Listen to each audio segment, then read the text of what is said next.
हाय guys, तर welcome to our Konkan the heaven YouTube channel. तर खूप दिवसांनी आम्ही आज व्लॉग करतो आहे, कारणही तसंच आहे। देशभरामध्ये आणि महाराष्ट्रात सुद्धा, विशेषतः कोकणात, पुण्यात आणि मुंबईत सगळीकडे गणेशोत्सवाची लगबग चालू आहे। त्यामुळे मागच्या वर्षी जसं आम्ही कार्यशाळेला भेट दिली होती, तर याही वर्षी आम्ही सचिन स्प्रे पेंटिंगच्या कार्यशाळेला आम्ही भेट दिली। आणि याच्यामध्ये काम कसं आत्ता चालू आहे, कारण आता फक्त 2 दिवसावर गणपती चतुर्थी जी आहे ती होणार आहे सुरू। त्यामुळे सगळीकडे आपापला गणपती नेण्याची तयारी चालू झालेली आहे। आणि कोकणामध्ये विशेषतः आदल्या दिवशीसुद्धा गणपती आपल्या घरी नेतात आणि नंतर बाकीची जी सजावट राहिली आहे ती पूर्ण केली जाते। तर आत्ताची काय परिस्थिती आहे या कार्यशाळेमध्ये, तर ते बघण्यासाठी आम्ही जात आहोत। तर बघूया आपण। तर आपण पहिलीच मूर्ती बघत आहोत की ज्याच्यामध्ये ते कलाकार जे आहेत ते डोळ्यांचं रेखण्याचं काम करतात गणपतीचं। आणि हे सर्वात अवघड आणि किचकट काम असतं आणि त्यासाठी खूप नजर आपली चांगली असणं गरजेचं आहे। खूप असं उत्कृष्ट काम करतायत ते, असं वाटतं जणू काही बाप्पा आपल्याकडेच बघत आहे।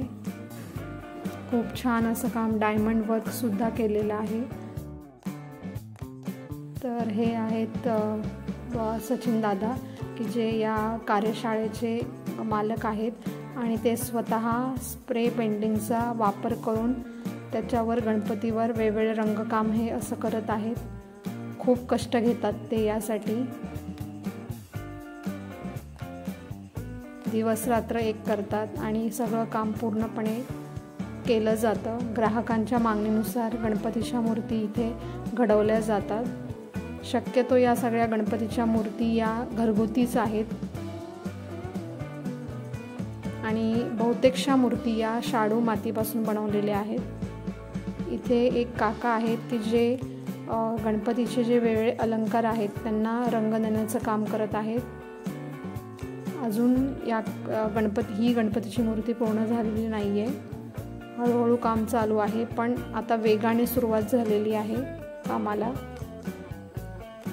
तुम्ही बघू शकता इथे वेगवेगळ्या मूर्त्या आहेत गणपतीच्या, आणि ज्या मूर्त्यांना प्लास्टिकनी आच्छादन केलेलं आहे तर त्या मूर्त्या पूर्णपणे काम झालेलं आहे त्यांचं। तुम्ही बघू शकता खूप अशा मूर्त्या आहेत, अगदी वेगवेगळ्या उंचीच्या सुद्धा आहेत। ग्राहकांच्या मागणीनुसार त्यांना जशी वाटेल तशी मूर्ती इथे घडवली जाते आणि खूप जण दिवस रात्र काम करतात इथे। तर हा पण गणपती असं वाटेल मंडळाचा आहे, पण हा सुद्धा एक घरगुती गणपती आहे। 90% काम झालेलं आहे या गणपतीचं। बऱ्याचशा मूर्ती या अजून बाकी आहेत, पण वेगाने काम करत आहेत सगळेजण। खूप सुंदर सुंदर अशा मूर्त्या आहेत, वेगवेगळ्या रूपातल्या, वेगवेगळ्या उंचीच्या, आणि कुठलीही मूर्ती तुम्हाला एका साच्यातली वाटणार नाही। खूप वेगवेगळ्या अशा विविध प्रकारच्या मूर्त्या इथे आहेत गणपतीच्या। आणि बघा, तुम्ही बघू शकता बरेच जण काम करत आहेत इथे येऊन, आणि काही जण स्वतःच्या मूर्तींचं पण काम करतात इथे येऊन, मदत करतात।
बऱ्याचशा मूर्त्या तुम्ही बघू शकतात.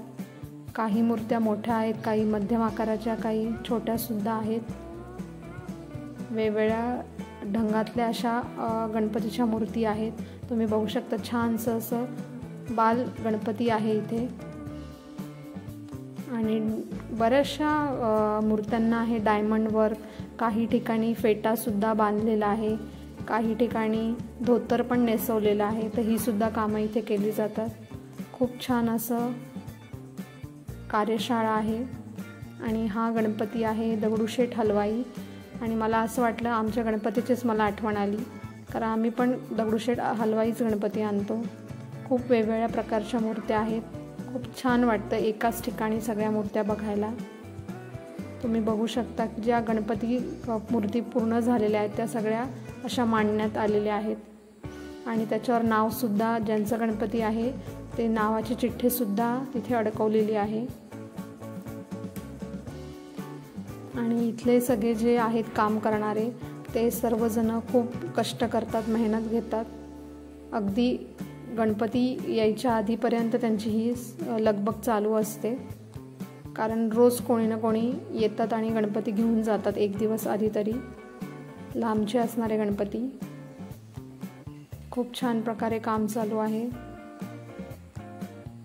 कलाकार होणं ही एक खूप मोठी गोष्ट आहे आणि प्रत्येकजण हा कलाकार होत नाही. त्याच्या अंगात ती कला असावी लागते.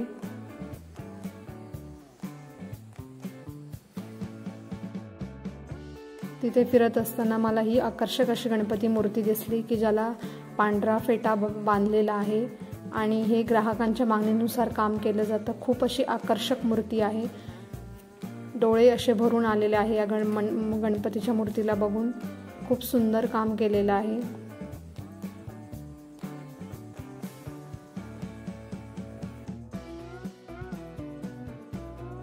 तुम्हाला मी जसं बोलले की इथे डायमंड वर्कसुद्धा केलं जातं.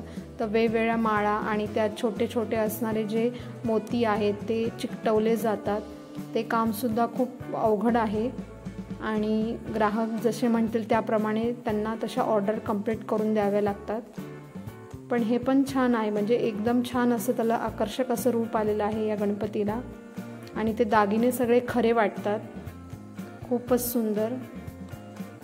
आणि प्रत्येक गोष्ट ही त्यानुसार म्हणजे रंगसंगती असेल, ते कसं पूर्णपणे करायचं आहे काम, कुठे कोणता कलर यूज होईल, हे सगळ्या गोष्टी लक्षात घेऊनच ते डायमंड वर्क केलं जातं. आता हे जे आहेत कलाकार हे छान असे डायमंड लावत आहेत त्याच्या मुकुटावर. आणि ते पण रंगसंगती कशी आहे, कॉन्ट्रास्टमध्ये आहे. खूप छान असं देखणं असं रूप गणपती बाप्पाला आलेलं आहे आपल्या.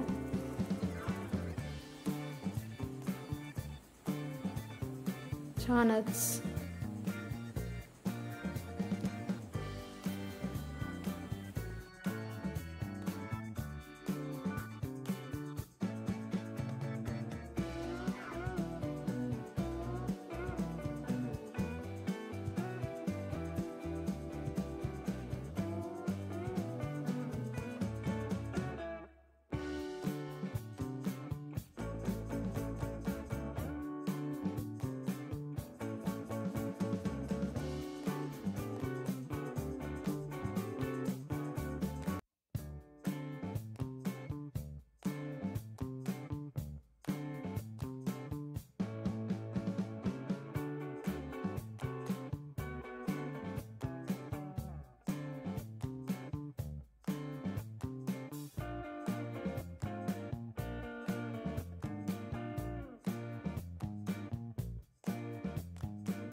तर ही मूर्ती आहे, पूर्णपणे डायमंड वर्क आहे आणि आता ती अशी पूर्ण झाल्या असल्यामुळे त्याचं रूप हे खूपच खुलून दिसत आहे।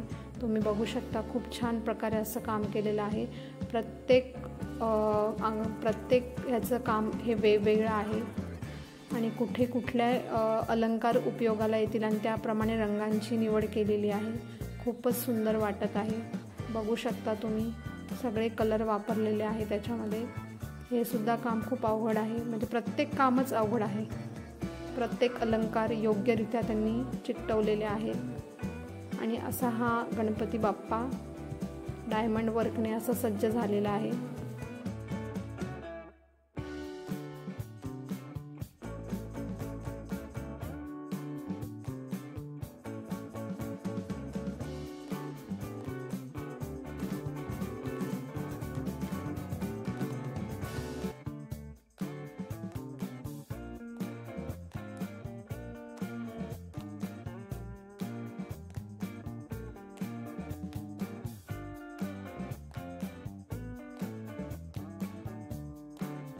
तर ही आहे एक दुसरी मूर्ती की ज्याच्यामध्ये डायमंड वर्क पूर्ण आहे, फेटा बांधलेला आहे। छान असं प्रकारे ग्राहकांच्या मागणीनुसार त्यांनी हा गणपती तयार करून दिला आहे। खूपच सुंदर मनमोहक असा गणपती बाप्पा आहे। तो जो फेटा आहे तो सुद्धा योग्यरित्या बांधण्यात आलेला आहे। खूपच छान वाटते बघताना। रूप हे असं फुलून आलेलं आहे। इकडे आहे दुसरा एक गणपती बाप्पा, हा पण दगडूशेठ हलवाई आहे, पण याचा कलर वेगळा आहे, सोनेरी आहे। सोनेरी कलरमध्ये पूर्णपणे त्याचे अलंकार सुद्धा आलेले आहेत। तर आजचा हा व्हिडिओ तुम्हाला कसा वाटला ते नक्की कमेंट करून सांगा, लाईक करा, शेअर करा आणि जे नवीन सबस्क्रायबर असतील त्यांनी प्लीज आमच्या चॅनलला सबस्क्राईब करा। आमच्या चॅनलचं नाव आहे Konkan the heaven YouTube channel.